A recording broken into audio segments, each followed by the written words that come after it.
Josh Moore. You can unmute yourself and go from there. Hey Eddie, welcome back.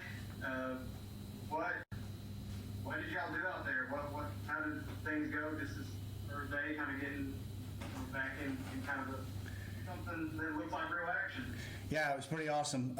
We got out on the field early, and then we had to kind of change gears and go into the indoor, which is kind of a pain, but it's nice to see that our kids don't flinch. They blew the horn. We went in, and the transition took less than 5 minutes, and we kept practicing. And, there's a little rust, but, man, we got guys flying around. They look fast, and really a lot of nice competition out there, so it was fun. Nick, you're up, bud. Eddie, how are you divvying up quarterback reps, especially with Joey's kind of future uncertain?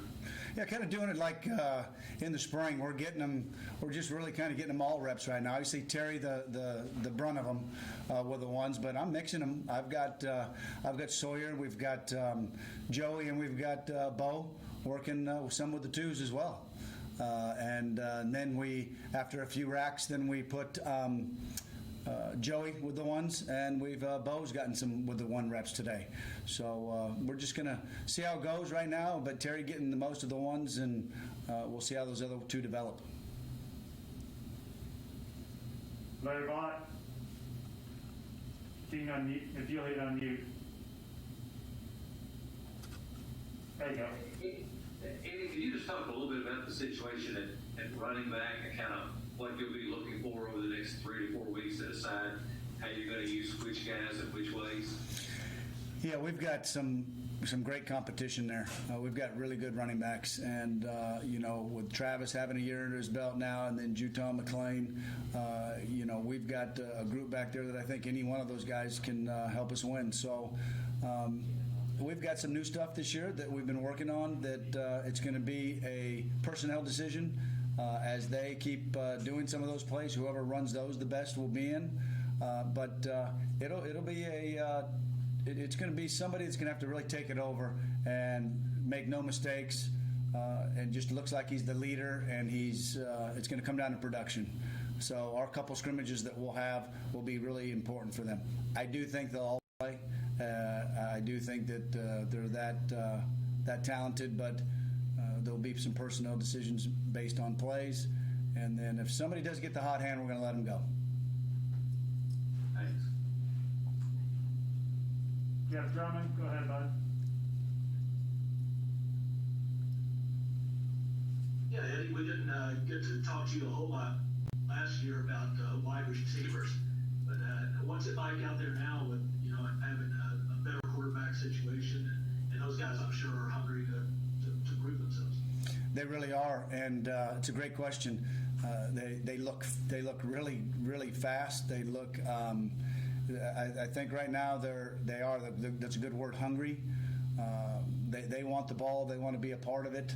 And I think we threw the ball pretty decent today. Not great, but for the first day out and as fast as we were going, I thought it was good. If we can continue to improve on that, we'll have a chance. But those wideouts, I really like where Coach Bo is right now with them. They've got a great relationship, and I love the way he coaches and he's teaching right now. John Hale.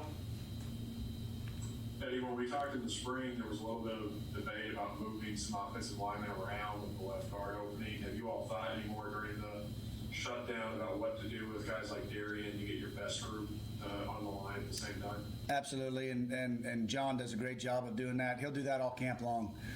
He's going to switch them probably when we start getting into pads. We get 3 or 4 days where everybody at least knows a position. Then he'll start switching them in and out. And so I just leave that to John. We've talked about it. We've got a great plan. He'll make sure they have enough reps to go if we've got to make any, big changes, and you really have to flop them around. But he'll get that done for us. Terry.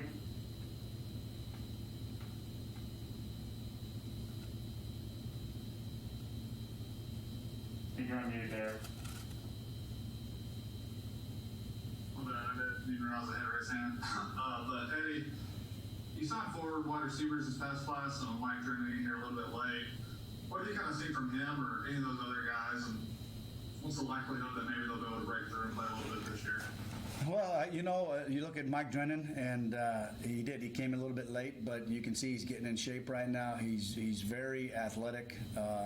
I'm going to tell you, he can do a lot of things. I'm looking to see how he keeps improving.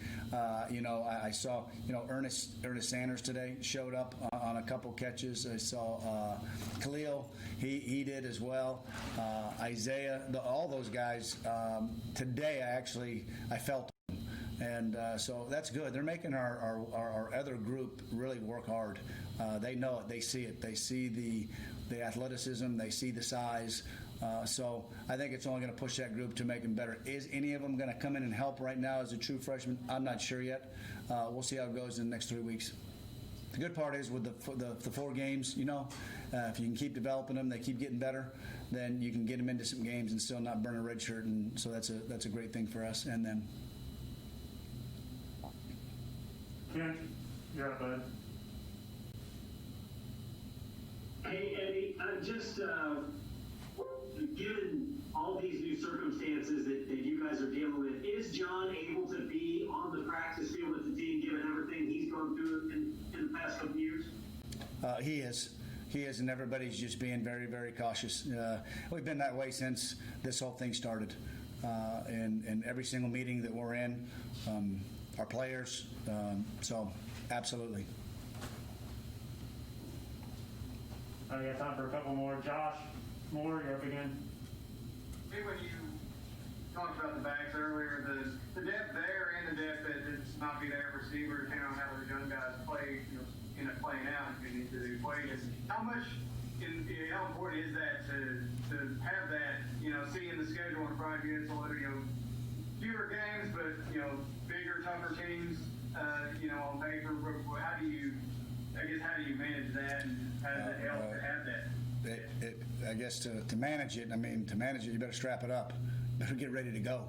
It's going to be it's big boy football for 10 straight weeks, and it doesn't get any better. And for those reasons that you said, to have some of that depth, I think is really going to help as you go each week, day in and day out, and you're pounding. I think that'll help us in the long run for sure. All right, we got 2 more. Nick, you're up again. Eddie, obviously everything's different now, but just in general, when you're at practice, what looks different and what looks similar to a normal day 1 training game? I think probably the biggest thing is just how close you get to them and really, that spacing. Everybody's trying to keep the 6 feet, and we're getting that out. We're trying not to stay around them for very long periods of time. So that's a little bit different. I'm kind of away.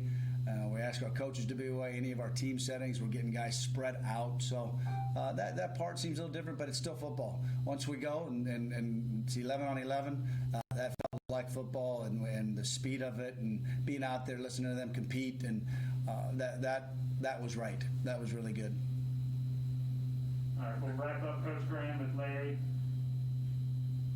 Eddie, could you just talk a little bit about Bryce Oliver, maybe raised expectations for him this year and what you think he could possibly do for your offense?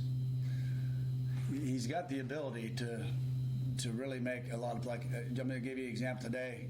He caught 3 big-time balls today, okay? But what we need from Bryce is tomorrow or our next practice to catch 3 big-time balls as well. So it's going to come down to consistency. He has all the tools. I think the relationship and what we got going on in that room right now is really going to help him. So I'm looking for big things from him. Thank you. All right, thanks, guys. We'll get the next person in here in just a second.